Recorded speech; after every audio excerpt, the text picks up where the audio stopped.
visible al radar y a otros detectores. Diseñado para encarnar la nueva y vital tecnología de la invisibilidad. De la ocultación se ha dicho que es una revolución comparable al desarrollo del motor turbojet o de la del ala corrida. Yo creo que la ocultación puede ser la única técnica para contrarrestar en el futuro a los misiles inteligentes. En cierto modo, la ocultación es lo más moderno que existe hoy, equivalente al camuflaje.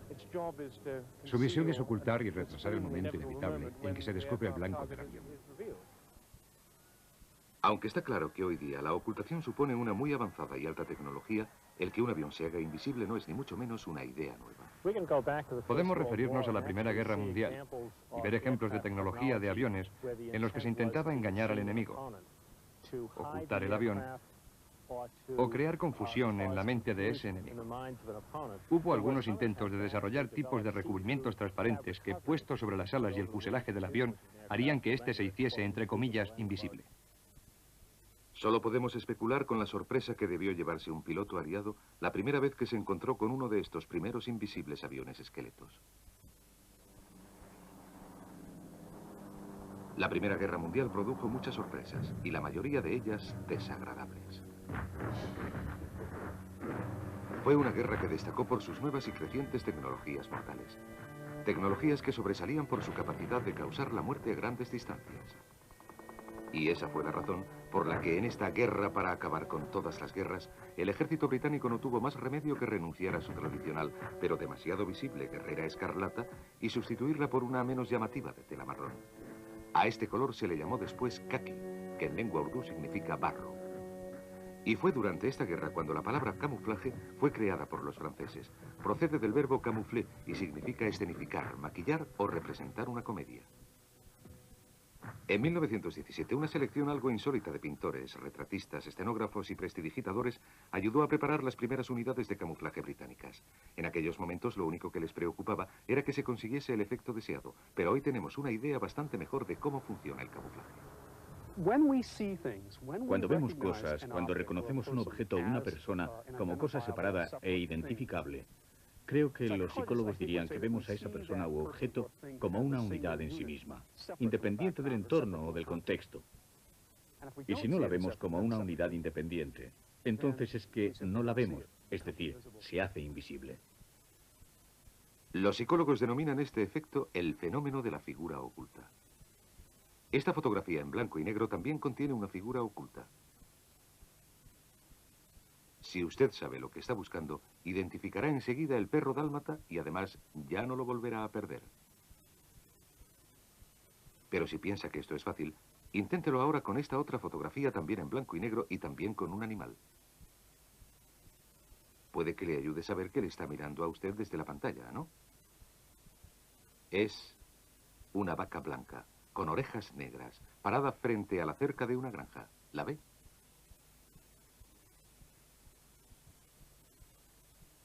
Y en esta pintura podemos ver al zorro, pero ¿es usted capaz de ver al indio a caballo? De la misma manera en que los artistas experimentan con nuestras percepciones de figuras y fondos, creándonos el problema de cuál es cuál, ellos experimentan con cuanto se refiere al camuflaje. Ahora bien, un camufle nunca podrá hacer que un objeto sea invisible, pero lo que sí puede hacer es que ese objeto sea indistinguible de lo que le rodea. Y este es su arte, el arte del encanto. Lo que él busca es que cuando un soldado enemigo entre en un escenario camuflado, vea muy claro que es una simple escena bucólica que no ofrece peligro y que además allí no hay ningún tipo de camuflaje.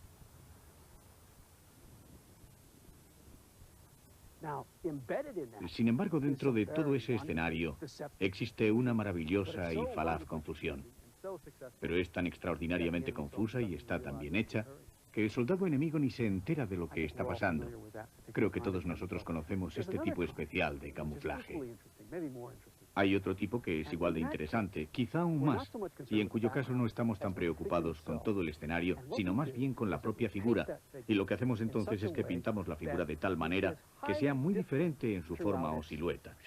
Y así empieza a aparecer un batiburrillo, un montón de parches o una especie de colcha rara. Parece como una colección de cosas absurdas hechas al azar y que no encajan juntas, por lo que ya no forman una unidad coherente. Y a este tipo tan especial de camuflaje se le ha dado toda clase de nombres divertidos.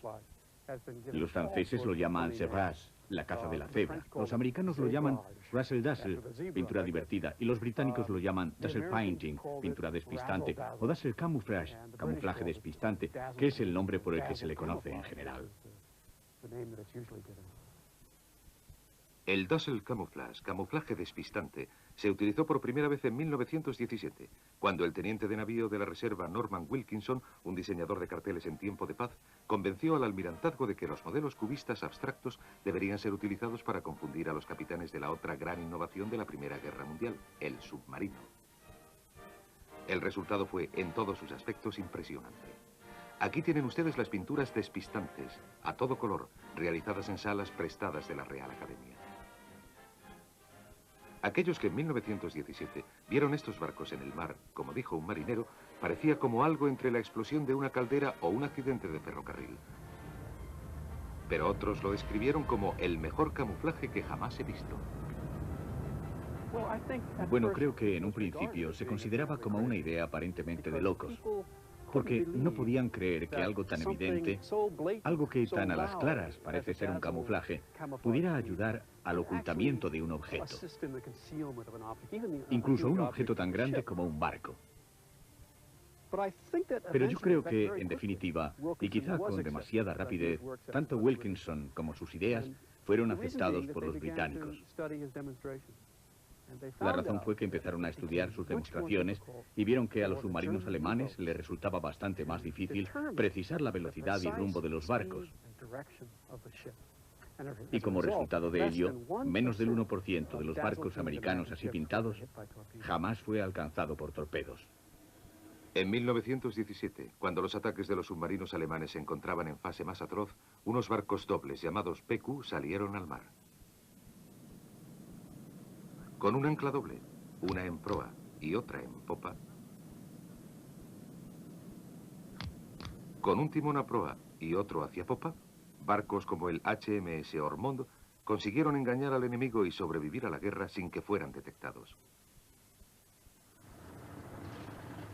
Y ese es justo el objetivo. Este castillo está totalmente en ruinas y por lo tanto es inofensivo, ¿no creen? En realidad se trata de un engaño sutil y muy trabajado, hecho por la Luftwaffe alemana para esconder una importante y significativa base de bombarderos en primera línea que no se llegó a descubrir hasta la ocupación aliada. Pero por lo que a esto se refiere, los engaños alemanes no se limitaron tan solo a hangares. Hasta 1942, la configuración del puerto interior de Hamburgo, el Wiener Alster, había sido un claro objetivo para los bombarderos aliados.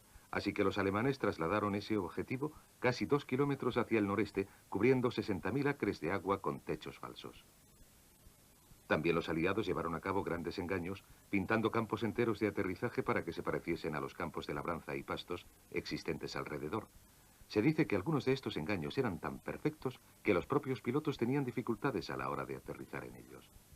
En California, conscientes de la amenaza que suponían los bombarderos de los cercanos portaaviones japoneses, la compañía Lockheed pidió ayuda a su vecino, los estudios cinematográficos Disney, para ocultar su enorme fábrica de aviones. Los falsos barrios que se construyeron son ya legendarios en este folclórico arte del engaño que está siendo hoy revaluado. El engaño, como lo llamamos en el ejército, juega un papel muy importante en la contravigilancia en general. La contravigilancia está dividida básicamente en 3 secciones: camuflaje, ocultamiento y engaño. Desde luego, se puede engañar de 2 maneras. Se puede intentar hacer creer al enemigo que no se está allí o hacerle pensar que se está cuando en realidad no se está.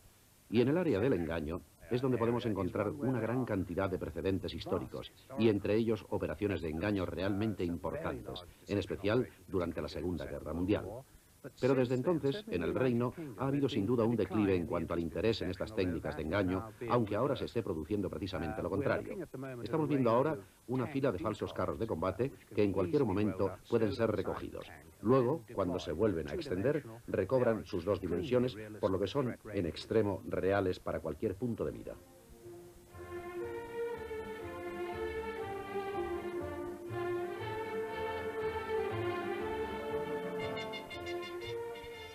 El ejército siente una especial preferencia por los carros de combate. De no haber sido por ellos y por su propia capacidad de camuflaje, Montgomery y el 8º Ejército seguro que lo hubieran pasado bastante peor en el norte de África en su lucha contra un Rommel y su Afrika Korps bastante menos confuso. Los señuelos de todos los tipos crearon confusión, ahorrando tiempo y vidas. Hacia el final de la guerra, falsos Spitfires en aeródromos falsos, con edificios y luces de aterrizaje también falsos, tuvieron tal éxito que la Luftwaffe bombardeó más a estos que a los verdaderos. Con 4 hombres se puede montar un señuelo en 10 minutos. Y con un equipo de 6 hombres se puede montar fácilmente todo un escuadrón en tan solo una noche. El poder persuasivo y de engaño de un avión señuelo es tal que todas las fuerzas aéreas del mundo tecnológicamente avanzadas todavía lo utilizan. Aunque hoy el engaño visual tiene que ser complementado también con engaños para radar y para rayos infrarrojos.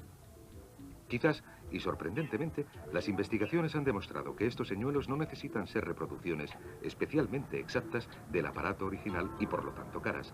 Solo es necesario que sean lo bastante buenas. El señuelo se diseña para engañar al piloto atacante, que llega primero al blanco, a una distancia de 2 o 3 kilómetros. A esa distancia el señuelo se parece mucho a un avión real. Y además tienen ustedes que recordar que el piloto atacante dispone tan solo de unos segundos para examinar todo el escenario, y no solo el señuelo. Y por eso cuando ve algo que sobresale, se dirige hacia ello, y si se parece lo suficiente a lo que está buscando, va hacia ello. Cuando tiene que decidir que no está sobre el verdadero blanco, ya es demasiado tarde para buscar uno nuevo. Tan solo dispone de entre 3 y como máximo 8 segundos para fijar su objetivo y dar en el blanco. En ese tiempo ha visto el aeródromo desde una distancia relativamente larga, así que los detalles que tiene a su alcance son muy claros. Y además, en esos momentos está también muy ocupado, ya que tiene que pilotar un avión y a la vez intentar manejar también todo el sistema de armamento. Al piloto soviético que está entrando, se le pedirá que pierda o arriesgue su vida en un ataque a una base aérea. Puede que si supiera que va a disparar contra un señuelo de $20.000, en vez de contra un avión valorado en $20 millones, se le quitasen las ganas. Pero los psicólogos de Wright-Patterson han averiguado que quizá no haga falta utilizar el señuelo de los $20.000. Quizá lo único que se necesite sea la sombra del avión. Porque desde la distancia lo que se ve es un perfil de un avión de 3 dimensiones que solo tiene 2. Y durante las pruebas que hemos llevado a cabo, averiguamos que los pilotos persiguen más ese reflejo bidimensional que al propio avión, debido a su mayor contraste y porque es más fácil de captar y de descubrir. Algunas de estas pruebas se hacen aquí, en aeródromos a escala, a los que familiarmente se conoce con el nombre de Strudelheim. Su trabajo es el de captar 2 aviones que están aparcados en la entrada del hangar de aviones que usted ya sabe. Una vez que los haya captado, presione inmediatamente el botón del panel de vuelo, lo que hará que el zoom se pare y entonces indique la situación de esos 2 blancos. Con un ojo tapado para eliminar los errores de escala producidos por la visión estereoscópica, este tema es parte de un amplio experimento concebido para comprobar cómo vemos y cómo nuestra visión puede ser burlada. Volando hacia el Strudelheim a una velocidad a escala de unos 600 km por hora, la orientación del aeródromo imita con toda exactitud cómo lo veríamos en una pasada rasante de bombardeo.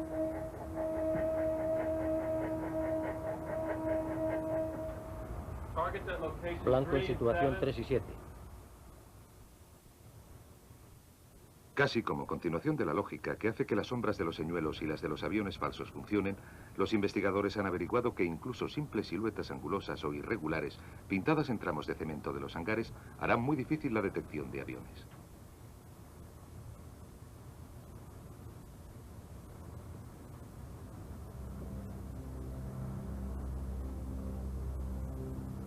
Pruebas a gran escala de este principio, llevadas a cabo en bases aéreas norteamericanas en Alemania, han demostrado su gran efectividad aun cuando los expertos en camuflaje de hoy día admiten que no se puede confiar solo en burlar la visión del enemigo. La vista, y en especial la vista bien entrenada, pupila Mark II, como la llaman en el ejército, es extraordinariamente sensible, pero solo dentro de una cierta y bastante estrecha abertura dentro del espectro del campo electromagnético. Esta abertura fisiológica nos permite sumergirnos en todos los colores del arco iris, desde el rojo pasando por el verde hasta el azul. pero no nos permite ver más allá de sus bordes para poder ver otros colores, otras energías tales como los rayos X, infrarrojos, ultravioletas y el radar. Y es ahí precisamente donde entran en juego los sensores de los escenarios bélicos de hoy día, allá donde la pupila Mark II ya no alcanza. Hasta la Segunda Guerra Mundial, el camuflaje estaba dirigido principalmente al campo de la visión, ya que era allí donde se centraba la mayor amenaza. En realidad, la única amenaza. Creemos que hoy, el 75% casi de la información obtenida sobre un escenario bélico se consigue también visualmente. Pero sin duda, desde la Segunda Guerra Mundial, hemos visto la expansión hacia la próxima y hacia la lejana parte infrarroja del espectro, hacia el radar, y en ciertos casos, hacia la parte ultravioleta del espectro. Por lo tanto, ahora tenemos que cubrir una banda mucho más amplia del espectro electromagnético.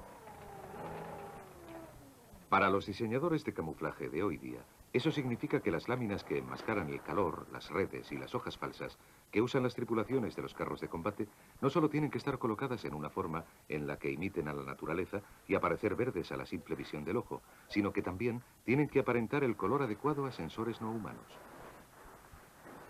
Cuando se trata de maleza, eso representa un problema especialmente molesto. Las hojas absorben cualquier color visible, excepto el verde que lo refleja. Y por eso las vemos de ese color. Pero justo fuera del alcance de nuestra visión, justo más allá del rojo, las hojas también reflejan mucho la energía del sol en una región conocida como zona próxima infrarroja. Por ello, cualquier camuflaje que se precie de serlo hoy día debe ser reflector también en dicha región del espectro. Pero los problemas no desaparecen cuando el sol se esconde. En una noche clara, basta con la energía de la luz de la luna y las estrellas para iluminar una escena en la región infrarroja próxima. Y es así como la imagen intensifica su trabajo, ampliando 60.000 veces la energía disponible. Una vez más, la ciencia del camuflaje y las artes del engaño entran en funcionamiento. Ciertamente parece como si la frase «bajo el manto de la oscuridad» ya no tuviera significado.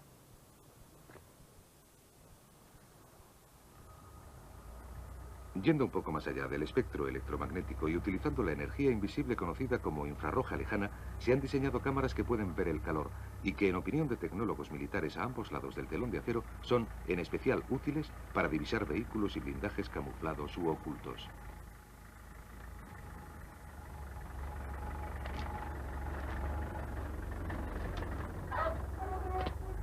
En esta escena, el ojo humano comienza a perder rápidamente el control de las pistas visuales que le ayudarán a identificar lo que está pasando. Pero como el imaginador térmico no ve el color, sino el calor, los tonos verdes y marrones similares no le confunden. Se pueden distinguir los dos Land Rovers y sus ocupantes a través del ejercicio, debido a la capacidad que tienen los imaginadores térmicos para detectarlos mediante la utilización de energía infrarroja próxima y lejana. Una de las técnicas más antiguas de la ocultación es el humo, literalmente la neblina de la guerra, e incluso se ha demostrado mediante ensayos que un enemigo puede ver con facilidad a través de él utilizando cámaras de imagen térmica. En este caso, el imaginador térmico ignora las diminutas y frías partículas de lo que en realidad es una gruesa capa nebulosa, registrando, en cambio, el calor despedido por el carro de combate. A simple vista, este permanece invisible hasta que rompe esta capa y emerge del humo. Teniendo en cuenta que muchas armas anticarro utilizan hoy imágenes térmicas, el humo por sí solo ya no ofrecía demasiada protección. Hace poco se llevó a cabo una serie de experimentos para encontrar una solución al problema, y se descubrió que añadiendo al humo un producto químico simple, fácilmente disponible, un producto químico que absorba energía infrarroja, se podían extender los efectos de la capa de humo.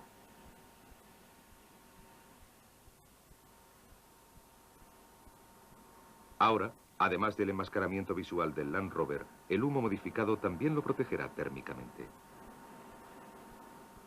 Pero aún hay algo más sobre las técnicas de imágenes térmicas que la simple detección. La vigilancia y la contravigilancia dependen grandemente de la recopilación de datos y el calor, según parece, puede ser muy revelador. Una noche normal, en un país normal. A simple vista, este joven que va camino de su casa desaparece pronto de nuestra visión. Pero para una cámara de imágenes térmicas daría lo mismo si fuera de día, puesto que la propia persona es la que va iluminando la escena con el calor de su propio cuerpo. Por mucho que se aleje entre las sombras, el imaginador térmico lo encontrará. Y debido a la forma en que los objetos calientes se enfrían, las fotografías de una cámara térmica pueden ser de lo más informativas. Este coche lleva aparcado aquí unos 4 minutos. ¿Cómo lo sabemos? Su capó aún está caliente. Y sin embargo sus neumáticos, que aún están también calientes, presentan ciertas zonas frías, justo donde estaba aparcado. ¿Y qué hay del joven que salió del bar y se fue calle abajo? ¿Qué podríamos deducir de su fotografía térmica? Bien, los bordes de sus orejas y la punta de la nariz aún están negras por el frío, y por lo tanto podemos asegurar que llevaba en el bar menos de 2 minutos. Cuando esto se aplica en inteligencia militar, esta capacidad de las imágenes térmicas es algo extremadamente útil. Algunos de estos aviones han volado hace poco. Son esos con las bandas blancas en los motores calientes. Algunos, sin embargo, están del todo negros por el frío, lo que significa que no han volado durante las últimas 12 horas. Y de estos 6 aviones de reconocimiento, 2 han volado, sin duda hace poco, mientras que los otros 4 no lo hicieron. Esta es una fotografía térmica de mediodía de vida en una base aérea.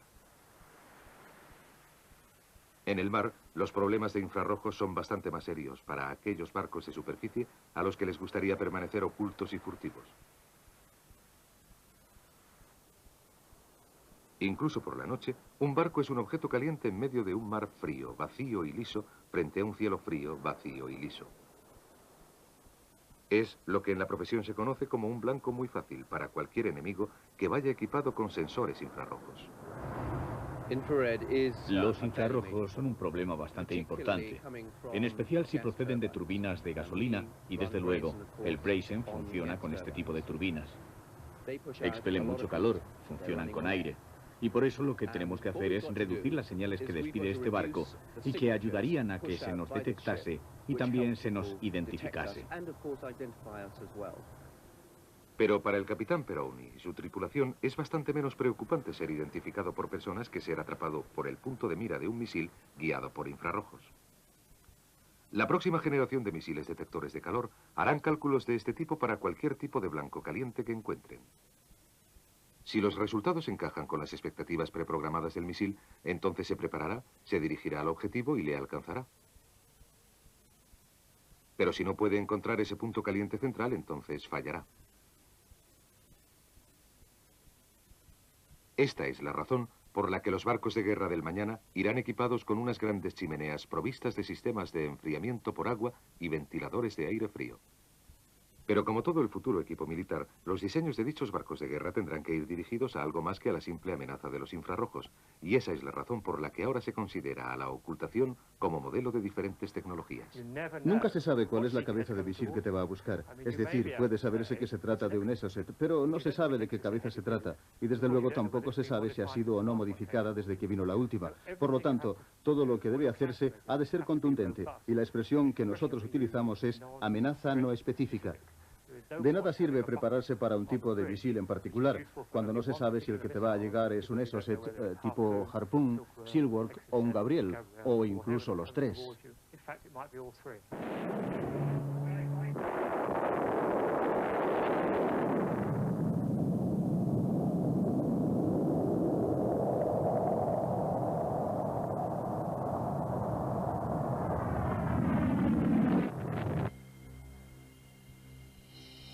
Los expertos en ocultación están de acuerdo que la posibilidad de engañar al radar enemigo puede determinar el resultado final. Esta es la razón por la que se está investigando tanto sobre cómo funciona. Nosotros hablamos de que el radar ve las cosas, pero el radar no ve lo que hacemos porque nosotros vemos las cosas en un mundo saturado de luz visible. El radar no. El radar solo puede detectar la energía que él mismo ha transmitido y que ha sido reflejada por el blanco y recibida otra vez en el transmisor. Y eso es bastante más difícil que tan solo echar una ojeada y ver algo que está transmitiendo energía. Por lo tanto, lo que un radar ve está influido tanto por el material del que está hecho el objeto, como por la forma y el tamaño físico de este. Ustedes podrían construir algo tan grande como el edificio del Empire State, y si lo construyeran con el tipo de material adecuado, el mejor radar del mundo no podría verlo. Hasta hace poco los barcos de las fuerzas navales se han venido construyendo con materiales y diseños inapropiados para evitar su detección por medio del radar. Para empeorar aún más las cosas, con sus propios radares enhiestos, cada uno de los cuales va diciendo aquí estoy a cualquier enemigo que quiera conectar con él. ¿Cómo se empieza entonces a conseguir que un gran barco se haga invisible? Si deseo que parezca más pequeño, lo primero que tengo que hacer es identificar el origen del campo de acción de un radar. Y ese suele ser ciertas zonas de un barco de guerra o incluso cualquier plataforma donde coincidan tres superficies que forman un ángulo recto. Y es este ángulo el que al actuar como reflector del radar constituye el problema. En el pasado, los barcos tenían una cierta tendencia a estar llenos de aberturas y huecos formando ángulos de 90 grados, cada uno de los cuales actuaba como un espejo para el radar.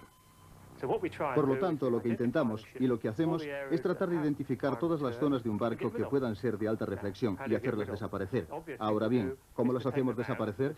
Lo más normal sería librarse de ellas cubriéndolas con placas o planchas que destruyesen los ángulos de 90 grados. Es increíble cómo el campo de acción del radar disminuye con tan solo una pequeña modificación en un ángulo de 90 grados. Así que entonces coges tu superestructura de costados totalmente lisos que ya has modificado y encajas los nuevos. A eso lo llamamos destrozar la casa. Y acabamos teniendo un barco con costados oblicuos, inclinados y que a mí también me parece bonito. Pero desde el punto de vista del radar, le reduce su campo de acción de una manera impresionante por el simple hecho de haber inclinado los costados y haber hecho desaparecer todos los ángulos de 90 grados. Es una lección que la Armada Soviética ha aprendido ya muy bien. Este enorme portamisiles, Kirov, posee una señal de radar realmente más pequeña que muchas fragatas británicas. Y al igual que en las armadas occidentales, el Kirov también utiliza revestimientos absorbentes de energía en cualquier superficie que, de no hacerlo, pudiera convertirse en reflector para el radar. Bajo las olas, los revestimientos también juegan un papel crucial en lograr la invisibilidad. Pero ahora es más el sonido que el radar lo que detecta la energía. Por eso los submarinos modernos van recubiertos con una capa de paneles de caucho aislante de casi 10 centímetros de espesor. A este viejo submarino soviético le faltan algunos en la parte del morro. Hoy día, sin embargo, una nueva generación de submarinos soviéticos está ya surcando los fondos marinos. Este monstruo forrado de caucho de 180 metros de largo pesa 30.000 toneladas, y aquellos que tienen que perseguir a este leviatán aceptan a regañadientes que los submarinos soviéticos han conseguido ser extremadamente invisibles. Durante los últimos años han conseguido significativos avances y ahora están fabricando plataformas submarinas mucho menos ruidosas. Si retrocedemos unos años y examinamos las primeras generaciones de submarinos nucleares, los Hotel Eco Noviembre, monstruos bastante ruidosos, veremos que nos permitíamos el lujo de detectarlos a distancias bastante considerables. Y detectar submarinos es el principal trabajo del comandante Walker. Su barco, el HMS Trafalgar, un submarino nuclear, un submarino cazador. Una vez que esté patrullando bajo las turbulentas aguas del Atlántico Norte, sus operadores de sonar tratarán de localizar los débiles pero reveladores sonidos de los submarinos soviéticos. Compruebe el submarino, despeje el puente y cierre la escotilla superior. Compruebe todos los mástiles y bájelos completamente. Abra los respiraderos 3 y 4. Al igual que a los soviéticos que persiguen, los cazasubmarinos de la Marina Real Inglesa también están recubiertos con gruesas capas de caucho. Esto, desde luego, no es solo para ayudar a los operadores de sonar a oír con más claridad, ya que, como señala el propio comandante Walker, el sonido no es solo su arma, sino que también es su enemigo.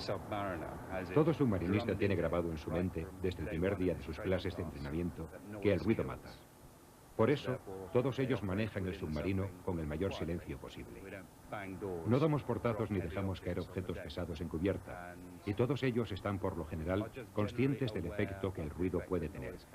Pero desde luego, eso tampoco significa que pertenezcamos a la orden del silencio. Hay mucho ruido de fondo en un submarino.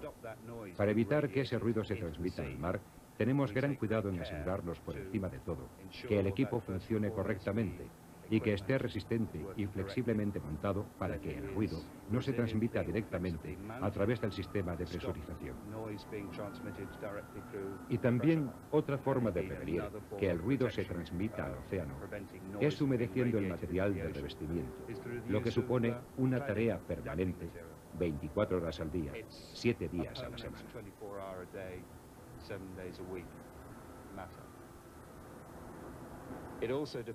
También depende de la forma en que se dirige el submarino. Es muy sencillo lanzarlo a gran velocidad, utilizando ángulos grandes de giro o planos, para producir cavitación, que es de lo que se trata.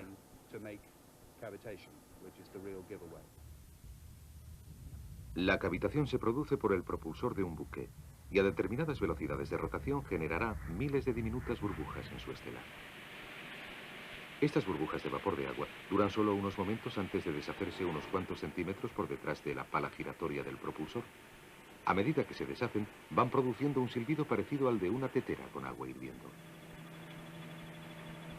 Para observar con más claridad lo que ocurre, los científicos de la investigación del Almirantazgo utilizan iluminación estroboscópica para congelar el movimiento del propulsor giratorio.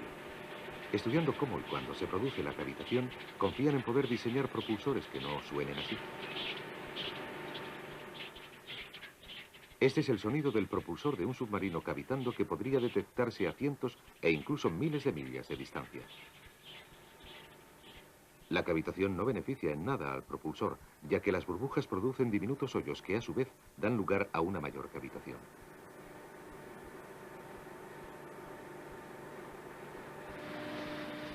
Pero los propulsores pueden también producir otros sonidos de forma inevitable. Cuando se va reduciendo la velocidad de rotación de este propulsor, en algún momento empezará a resonar. El resultado es un zumbido que es realmente muy difícil de disimular.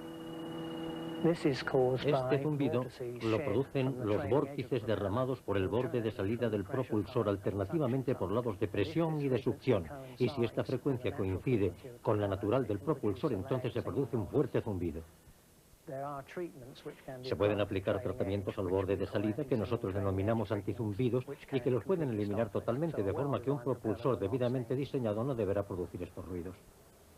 Y por si no fueran suficientes la cavitación y el zumbido para tener bien ocupado al inocente diseñador de propulsores, tenemos una tercera faceta en la idiosincrasia de los propulsores de los submarinos a la que están claramente expuestos. Se trata del característico sonido conocido entre los entendidos como el ruido de la pala. Por desgracia, el propulsor origina una estela detrás del buque. Cuando se trata de submarinos, esta estela se desliza por debajo de las superficies de control, del timón y de los hidroplanos, y cada vez que la pala pasa por debajo de uno de ellos, se produce un pequeño golpe. Este se transmite al submarino y puede hacerlo vibrar. Si no se controla debidamente, se estimulará y ello dará lugar a que su frecuencia natural y el movimiento de la proa y de la popa produzcan un gran ruido al ritmo de la frecuencia del movimiento de la pala. Si se analizan juntos estos sonidos vagos pero claramente diferenciados, el operador de sonar submarino tendrá una idea clara de qué es lo que origina el ruido. Nuevo contacto de banda estrecha. Inclinación rojo 3-0. 2 inclinación 2-5-0. Fuerte contacto tonal. Las frecuencias de sonido se reflejan visualmente en estas pantallas de sonar. Y para aquellos que saben lo que están mirando, el mensaje es claro. Contacto de banda estrecha. Inclinación relativa rojo 3-0. 2 inclinación 2-5-0. Fuerte contacto tonal. Clasificación de sonido submarino nuclear. Roger, pasa el contacto. El oficial vigila la operación. El sonar retiene un nuevo contacto, señor. Rojo 3-0. 2 inclinación 2-5-0. Contacto de banda estrecha. Clasificación inicial posible submarino nuclear, señor. Todos los submarinos soviéticos se distribuyen en varias clases con sus plantas de propulsión y se trata simplemente de que cuanta más información podamos reflejar en la pantalla, más podremos reducir la clasificación. A veces es como buscar una aguja en un pajar. Hay que mirar a través de todo el ruido lleno de interferencias, intentando buscar aquella parte que se pretende encontrar. La razón de que haya tantas interferencias es que el sonido puede viajar a través de enormes distancias bajo el agua, a menudo a miles de millas. Igualmente viaja a distintas velocidades, dependiendo de la temperatura del agua, su salinidad y, por supuesto, si existen corrientes en ella. Se diría que un submarino puede permanecer invisible indefinidamente bajo una cacofonía tan confusa en el océano. No creo que sea posible conseguir la invisibilidad total mediante el sondeo de las profundidades del océano, aunque existan ventajas importantes de las que uno se puede aprovechar en cuanto al entorno oceanográfico y la posibilidad de esconderse detrás de sus capas.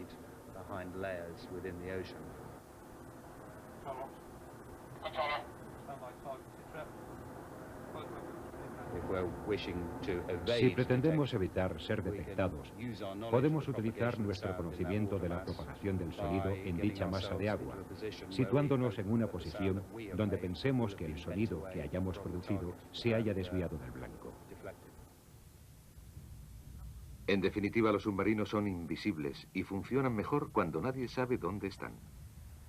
Ese es el motivo por el que todo el mundo los está buscando continuamente, analizando los constantes sonidos del océano, en espera de que estos revelen su lejana presencia. El campo de detección que podemos conseguir aquí y aquellos que pueden conseguir los submarinos y demás buques dependen diariamente de las condiciones del agua, de si está o no agitada, de si hay corrientes y de que éstas variarán de miles de yardas a cientos de millas, pero con seguridad al menos 100 millas. Hoy día, los submarinistas del mundo tienen apilada a sus espaldas una preocupante colección de armamento. Se lanzan al mar boyas de sonar. Cruzan el fondo del océano en todas direcciones y en muchas partes del mundo diferentes dispositivos de escucha. E incluso ya se puede detectar el efecto que pueden producir en el campo magnético de la Tierra. Y una vez detectados, se enviarán helicópteros con toda rapidez para dejar caer torpedos inteligentes por todo alrededor. Select one Bloodhound Sierra settings as briefed. Standby drop now. Al igual que si se tratase de misiles dirigidos bajo el agua, se dejará que estos torpedos lo calculen todo y rematen su trabajo. Es la invisibilidad del submarino lo que le convierte en un elemento de valor y en un enemigo de tanta potencia.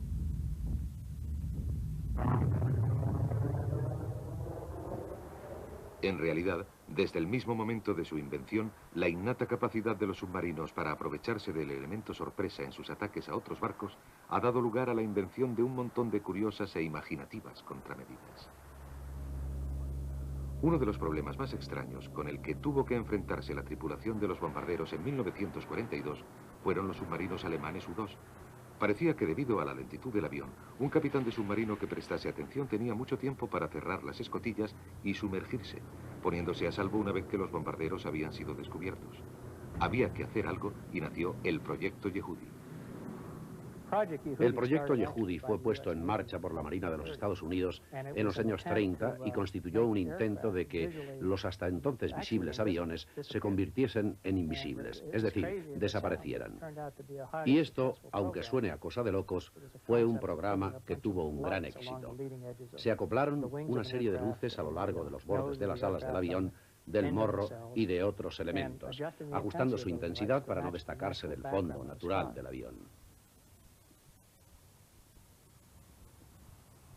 Los psicólogos la denominan isoluminancia. Aquellas condiciones de percepción bajo las cuales diferentes objetos que brillan de forma similar parecen indistinguibles entre ellos y sus propios fondos. Con objeto de probar la teoría de Yehudi, varios voluntarios de la unidad de contravigilancia del Argyll se prestaron a camuflar con luces brillantes su propio carro de combate. A primera vista, el principio de Yehudi parece ridículo y, sin embargo, parece funcionar. De cerca, el carro de combate así camuflado no engañaría a nadie. Pero a medida que te alejas de él, el efecto de camuflaje se hace patente. En 1942, el efecto que produjo tanto para el capitán del bombardero como para el capitán del submarino fue impresionante. El resultado fue que el avión se pudo acercar una milla o incluso menos antes de ser detectado, y cuando lo fue, debido al ruido de los motores, los submarinos ya no tenían tiempo para sumergirse.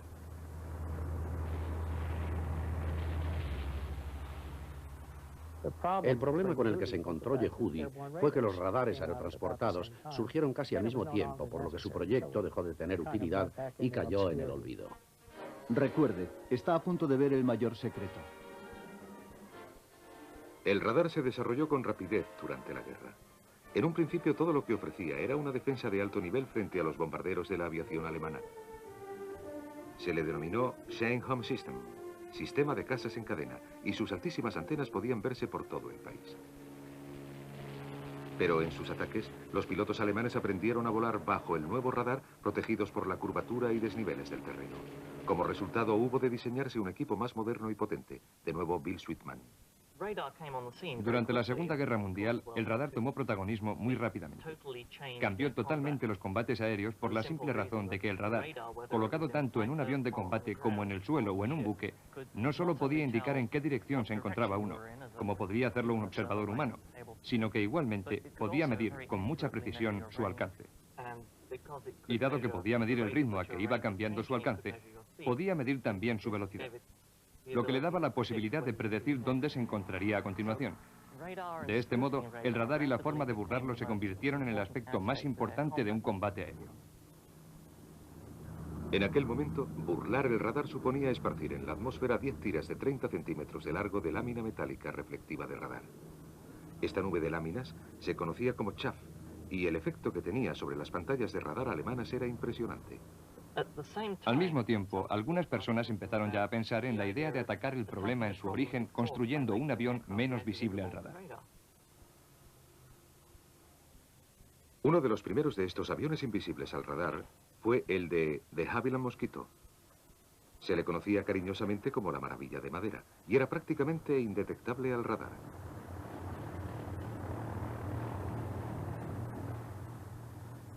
Al otro lado del canal, en Alemania, se inventaban aviones todavía aún más extraños.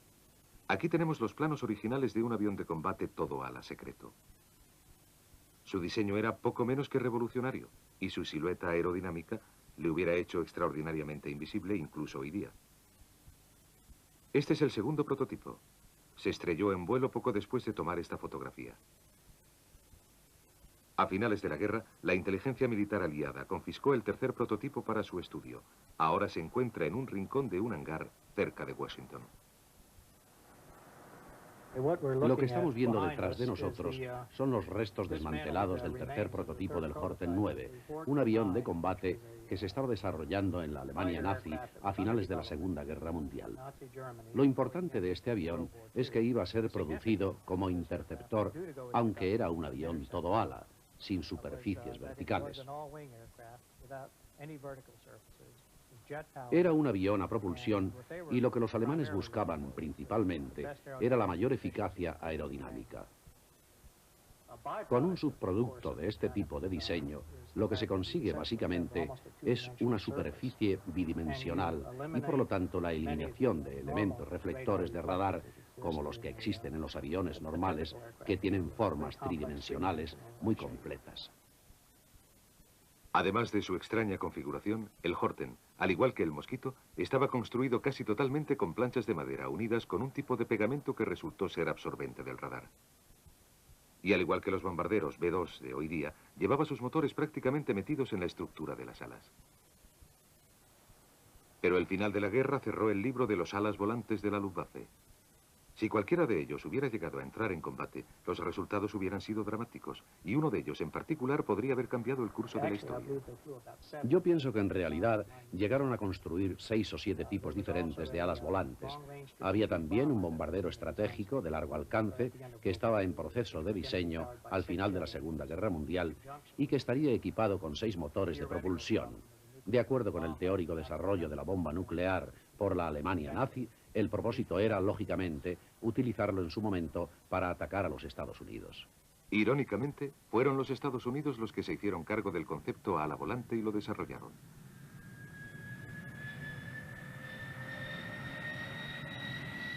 Este es el YB-49 de 8 motores en bloque. Los Horten 9, que fueron los primeros que aparecieron aquel año, se construyeron en Alemania. El ala volante con motor a propulsión de Jack Northrop voló por primera vez en octubre del 47.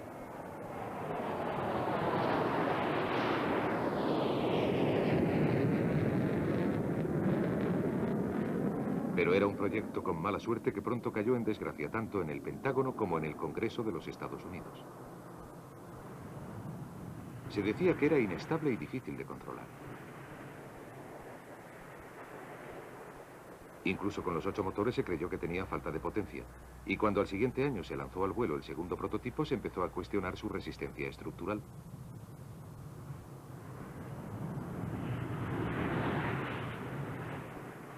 Por aquella época se estaba desarrollando el gigantesco B-52, y en 1950 el ala volante quedó arrinconada. Algunos creyeron que para siempre. Hoy, 38 años después, el concepto del ala volante ha renacido como el bombardero invisible B-2. Este avión vio la luz por primera vez hace muy poco. Para aquellos especializados en la tecnología de la ocultación fue toda una revelación. Bien, lo primero que hay que tener en cuenta es que tiene pura forma de ala. Es muy pequeño visto de costado. No tiene planos verticales ni horizontales. Otro punto a resaltar es que los motores han sido cuidadosamente metidos dentro del ala. Las tomas de aire, que supusieron un gran esfuerzo durante su diseño, están curvadas y torcidas para que las ondas del radar no puedan alcanzar la parte frontal del motor. Todavía, y dentro de la tecnología actual, no podemos construir la superficie frontal del motor, el compresor, con materiales no reflectores. En la mayoría de los aviones convencionales son sus motores los que tienden a dejarse descubrir por el radar. Normalmente devuelven fuertes señales de radar al transmisor, aun cuando la mayor parte de la energía del radar se esparza por todo el cielo. Debido a que los motores del B-2 están metidos y fuera del alcance del radar, no pueden reflejar ningún tipo de energía, y como por otra parte se dice que el avión está construido casi totalmente con materiales absorbentes del radar, se puede anticipar que su estructura producirá muy pocas o ninguna reflexión de radar. ¿De qué está construido el B-2 entonces para que sea tan invisible?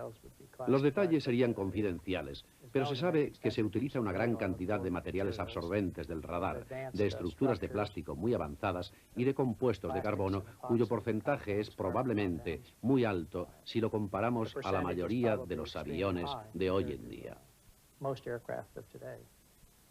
Si hemos de creer a las cifras, este soldado y su perro reflejan más energía de radar que el propio avión al que vigilan. Y es esta increíblemente pequeña señal de radar, junto con la propia forma del avión, lo que lleva a algunos observadores a especular sobre cómo será utilizado este avión. Con la gran envergadura de su ala, parece más un avión de largo alcance preparado para volar a altitudes más bien grandes. Pero desde los años 60 se está asumiendo de forma bastante general que si un bombardero tiene que actuar, tendrá que hacerlo a unos 150 metros o menos a fin de utilizar la curvatura de la Tierra para reducir el alcance al que el radar le podría detectar. Sin embargo, si se ha conseguido realmente la invisibilidad, eso ya no tiene ninguna importancia. Es decir, no tiene importancia a qué altitud se encuentre usted, puesto que no van a ser capaces de verlo más allá de unos 50 kilómetros. Así que usted puede volar alto, realizar su crucero con más eficacia y ver su objetivo. Usted puede ver su objetivo mucho antes de estar sobre él, lo que es siempre un problema cuando se trata del B-1 o del B-52 en un vuelo a bajo nivel. Se dice que este avión tiene una autonomía de más de 15.000 kilómetros sin necesidad de repostar. Puede volar a una altitud de 15.000 metros y lanzar hasta 16 misiles de cabeza nuclear. Pero los superlativos no terminan ahí. Estas temibles máquinas cuestan 600 millones de dólares cada una, aunque esperamos que nunca tengan que demostrar su capacidad de ataque. Los políticos aquí lo llaman capacidad de disuasión, pero la industria aeroespacial sabe que este es el precio de su invisibilidad. Es el precio del avión más computerizado de toda la historia de la aviación. Ordenadores que son capaces de oler y notar cualquier fluctuación de las energías existentes en la atmósfera. Ordenadores que cazan, a través del espectro electromagnético, cualquier indicación de radar o búsqueda de láser y localización de energías. Y, si encuentra cualquier tipo de energía dirigida hacia él, todo el avión, hasta las compuertas de su tren de aterrizaje, tienen tal forma que pueden absorber o dispersar al radar lejos de su origen. En aviación, la invisibilidad se ha convertido en la mascota de la carrera por las armas, dando lugar a la aparición de aviones de características estrafalarias y poco ortodoxas que presumen de utilizar señales más y más pequeñas cada vez. El coste de poseer tal tecnología parece exageradamente alto, pero la comunidad militar aduce que el coste de no poseerla podría resultar fatal.